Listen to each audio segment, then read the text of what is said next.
Cube Radio. Salut, c'est Charles Dran avec l'équipe dans 5 minutes. On s'intéresse aux sciences, à l'histoire et à l'actualité. Aujourd'hui, on parle de couleurs. On s'émerveille souvent devant la beauté des couleurs de l'automne où les feuilles des arbres passent du vert au rouge et par toutes les nuances entre les deux en l'espace de quelques semaines. Mais saviez-vous qu'environ 4,5% de la population ne peut pas admirer ce spectacle? En effet, le daltonisme semble un handicap assez anodin, mais qui peut avoir de petites et grandes répercussions sur la vie de ceux qui en souffrent. Voici Sophie Croteau. L'œil est composé de 3 groupes de cônes, les rouges, verts et bleus, qui perçoivent les couleurs et toutes leurs combinaisons selon la lumière.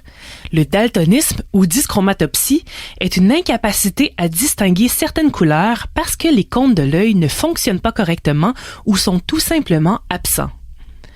La maladie se décline à plusieurs degrés selon quels cônes sont affectés, la version la plus commune étant la confusion entre le rouge et le vert, et la plus rare étant une absence totale de couleur et donc une vie en nuances de gris.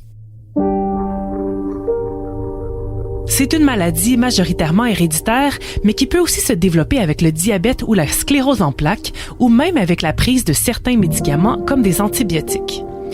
Elle est aussi plus présente chez les hommes.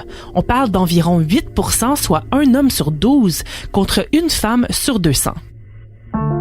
Ceci s'explique par le fait que le daltonisme des cônes rouges et verts est transmis par le 23e chromosome, celui qui détermine le sexe, et que les hommes doivent l'avoir sur un seul X, alors que les femmes doivent l'avoir sur les deux. Par contre, le daltonisme des cônes bleus n'est pas lié au même gène et touche donc également les deux sexes, bien qu'il soit plus rare. Le premier à théoriser le daltonisme et qui a donné son nom à la maladie en français est le chimiste John Dalton. Lui-même daltonien, il donne une conférence en 1794 qui avance que son œil serait teinté de bleu, ce qui expliquerait pourquoi il ne percevrait pas les mêmes couleurs que tout le monde.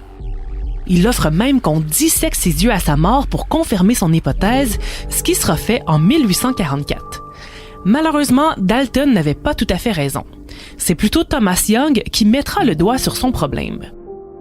Ayant déjà développé l'idée que les yeux sont composés de 3 récepteurs de couleurs, le bleu, le vert et le rouge, Young avance que Dalton manquait simplement de récepteurs rouges, une théorie qui sera plus tard confirmée par des tests d'ADN.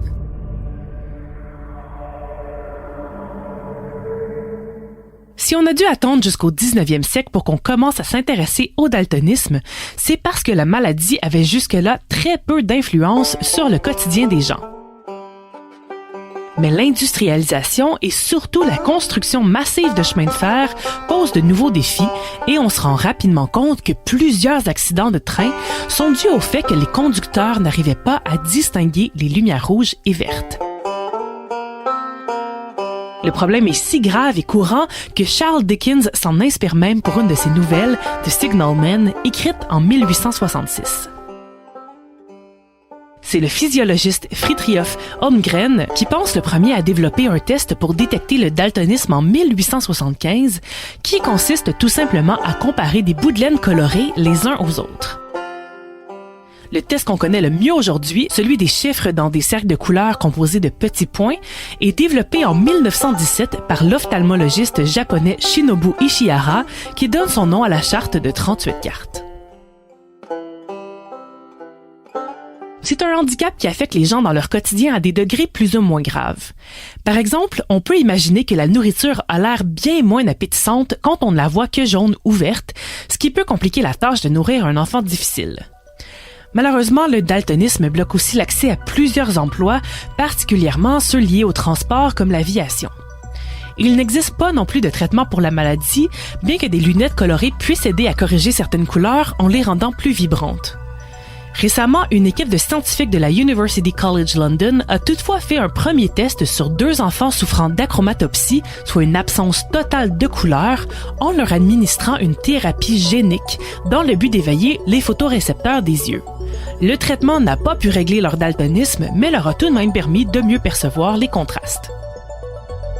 D'ici à ce qu'on trouve un traitement révolutionnaire, on peut faire des petits gestes d'accessibilité pour aider les 4,5% de la population qui souffrent de daltonisme, comme utiliser des formes différentes et non seulement des couleurs pour distinguer les contenus. Ouais, vous comprenez maintenant pourquoi sur les feux de circulation, le feu rouge est carré, le jaune losange et le vert rond. Associer des couleurs avec des formes ou des sons, c'est pas juste pour faire joli, c'est parce que ça évite aussi des catastrophes. Merci Sophie Croteau, c'était en 5 minutes.